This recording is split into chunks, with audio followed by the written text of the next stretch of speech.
Entonces, ojo con esto, que miren que el vinagre, el jugo de limón, los cítricos, pues van a disminuir el vaciado gástrico, por lo tanto, de alguna manera van a disminuir el índice glucémico.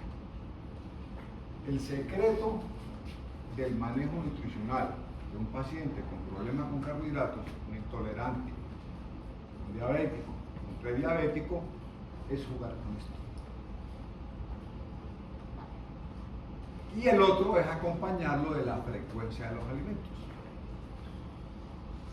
Una persona con problemas de carbohidratos, con problemas de picos de glucemia altos por índice glucémico elevado, ¿sí?, no puede comer 3 veces al día, ni 2 veces al día. Tiene que repartir sus necesidades mínimo en 5 veces al día. Entonces al diabético uno le da la misma cantidad de comida, pero toca fraccionarse. Le dan ustedes un desayuno, una media mañana, un almuerzo, una media tarde o unas 11 y una cena temprana. Así, y eso hace pues, que haya una posibilidad de controlar que es el responsable del manejo.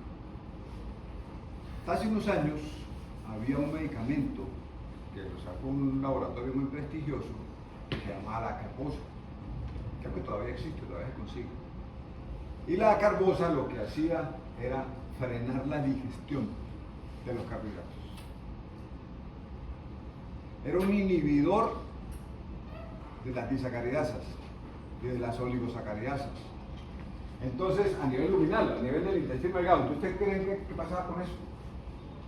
Si yo bloqueo la digestión, ¿qué me va a pasar? Explota por donde no debe. Claro, o sea, era un tema de premio castigo.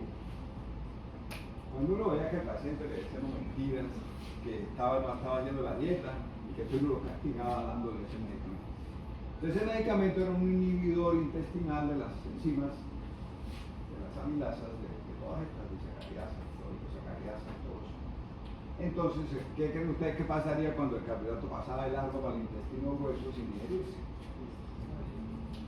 Se hacía un cuadro de mala absorción, ¿cierto? Se hacía un cuadro de intestino irritable, entonces empezaban a aparecer flatulencia, meteorismo, diarrea, pasar la pena en la calle, pasar la pena en la casa, ¿sí? Y entonces el paciente veía, de lo más audaces, que cuando tomaban la pastilla, pero no se cuidaban con la comida, le daban los síntomas.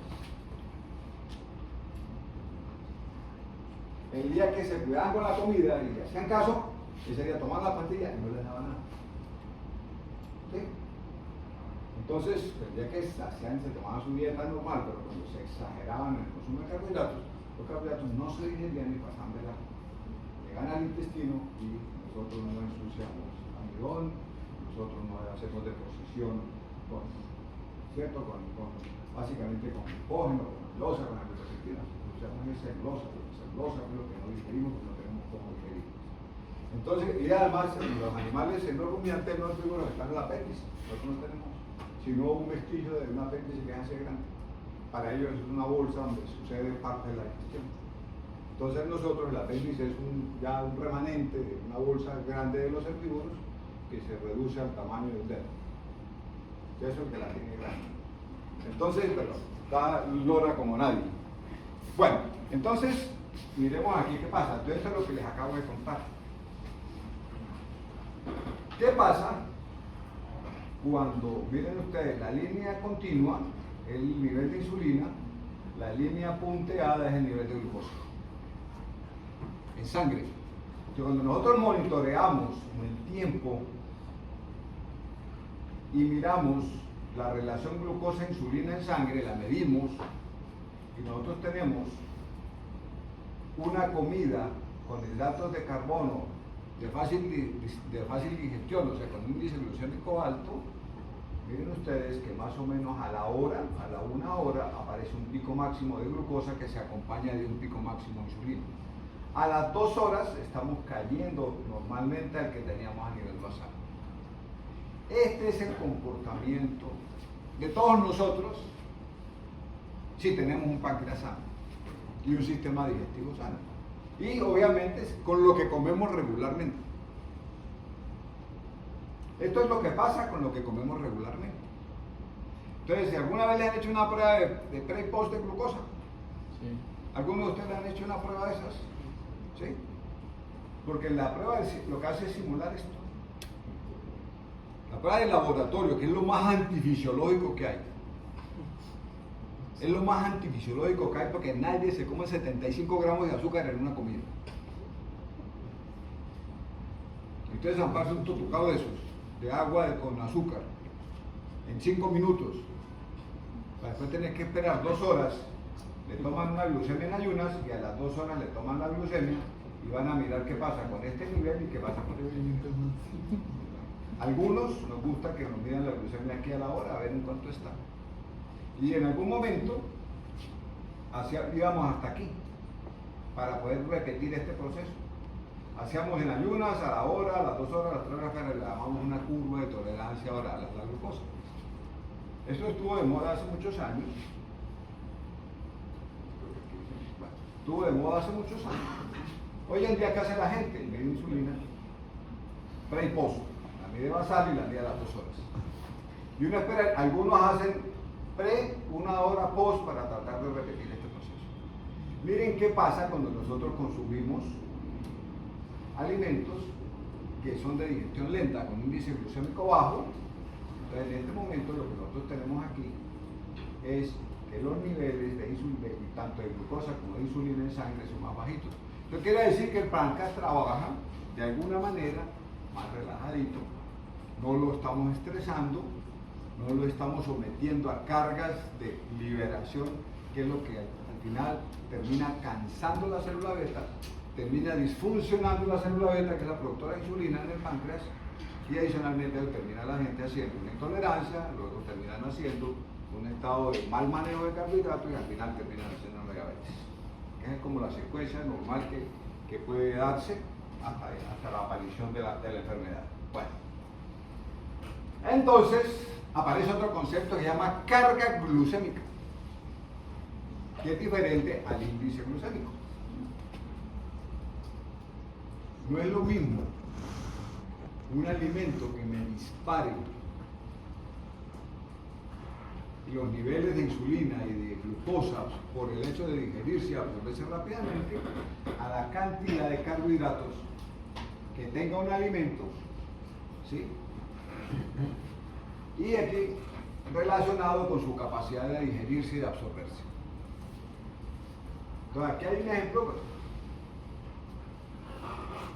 el efecto que tienen los alimentos, incluidas las bebidas, sobre los niveles de glucosa e insulina en sangre, van a depender tanto del índice como de la cantidad de carbohidratos ingeridos. Y eso es un concepto importante, porque miren que en el nivel 1 había una fruta. ¿Sí? En las de 70 a 100 en índice glucémico alto había una fruta. ¿Qué era cuál? Una sandía. ¿Sí? Y es de la que nos sirve a uno para explicar la diferencia entre índice glucémico y carga glucémica. Y aquí está el ejemplo. Entonces, la carga glucémica se determina multiplicando el índice glucémico por el contenido de carbohidratos. O sea, es una relación directamente proporcional. Y obviamente, si tiene 20 o más es alta, 11, 19 es media y si es de menos de 10 es baja la carga glucémica. Por lo tanto, se recomienda seleccionar alimentos con carga glucémica baja o media sin limitar lo que tengan carga glucémica alta. Va a depender de cómo lo manejemos y ahí sí va a depender de cómo los combinemos. Partiendo del principio que los carbohidratos son lo más abundante en los alimentos y mínimo el 50% de la cantidad de calorías de una persona se deben calcular a partir de la ingesta de carbohidratos. Por ejemplo, los alimentos que tienen índice glicémico alto, pero un bajo contenido de carbohidratos por porción, son recomendables si tienen carga glicémica media o baja. Y es el ejemplo, por ejemplo, de la sandía. Miren, ¿qué decíamos? Tiene un índice de 72. Está en el alto, está por encima de 70. No es recomendable, pero posee un contenido de carbohidratos muy bajito. O sea, el orden del 6 al 7% de la cantidad de sandía que ustedes se coman es glucosa y fructosa. ¿Qué? ¿Qué ayuda? A que ustedes comen un buen volumen, que les va a servir para aumentar el volumen de la comida y por lo tanto hacer algo que no les conté, que los dejo a los fisiólogos, ¿sí? Cuando hablen de la fisiología del intestino delgado, que es el por qué uno se siente lleno. ¿Por qué no todo el mundo come lo mismo, la misma cantidad? ¿Sí? Esto tiene que ver con unos mensajeros que hay de hormonales que dependen de la distensión gástrica. Hay gente de estómago pequeño, come poquito, se llena rápido. El mensaje va del aliento del estómago al centro del hambre y de la saciedad en el hipotálamo. Entonces, eso lo van a ver mejor con los fisiólogos. Bueno, entonces, en este orden de ideas, lo que uno procura es que la gente coma cosas que lo llenen, o sea, que distiendan el estómago para que aparezca la sensación de saciedad y a partir de ahí poder nosotros cuadrar. Entonces, ¿qué es lo que hace uno con vegetales? Coman ramas, coman lechuga, coman brócoli, coman coliflor. ¿Por qué? Todo eso llena, pero tiene un índice glucémico bajo, pero llena. De la sensación de llenura va a aparecer más rápido, pero luego como todo eso se digiere, la carga glucémica es bajita, el índice glucémico es bajito y obvio nutricionalmente funciona mejor, ¿cierto? Entonces, en ese orden de ideas, miren ustedes, la carga glucémica de la pastilla es 4. Decíamos que menos de 10 era bajita, pero el índice glucémico es alto. Entonces, entra a lo recomendable, entonces, porque uno debería comer sandías, porque no va a alcanzar a llegar a 20, que es la carga glucémica alta. Y a partir de ahí, igual es la cantidad en gramos, el índice glucémico por la cantidad de gramos por porción sobre 100. Estamos hablando de carga glucémica en términos porcentuales.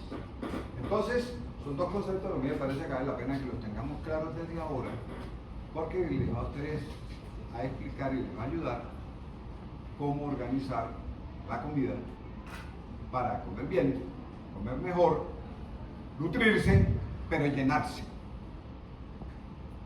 que es el otro elemento. Porque si no, no aparece la sensación de plenitud y placer que genera la comida. ¿Ustedes conocen a alguien que críe pollos? Que tenga una avícola o algo, que tengan avícola pero que los críen con fines comerciales. Los animales tienen, los de todas las aves, tienen un sistema de control del consumo de comida que depende de dos factores. Uno es el ciclo luz-oscuridad, ellos sí juegan con el ritmo circadiano, y dos, la distensión gástrica.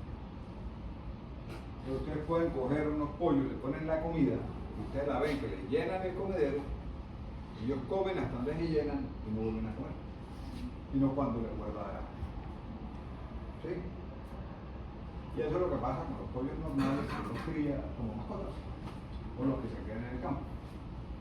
¿Qué pasa cuando tienen que criarlos para comercializarlos? ¿Cuál es el secreto de llegar al peso ideal del sacrificio del animal? ¿Qué variable nos interesa cuidar? ¿Qué variable? En un proceso comercial, María, usted que es experta, ¿cuál cree usted que sea la razón de que a mí me interese, si voy a vender pollos, que voy a criar pollos, ¿sí?, que me salgan de un peso adecuado en un tiempo determinado? La relación costo-beneficio ahí. ¿Ah? ¿No le ocurre? ¿Ustedes saben cuánto dura un pollo desde que nace hasta que lo sacan, lo pasean por toda la ciudad, lo sacan de paseo y lo vuelven? ¿Sí? Para sacrificio.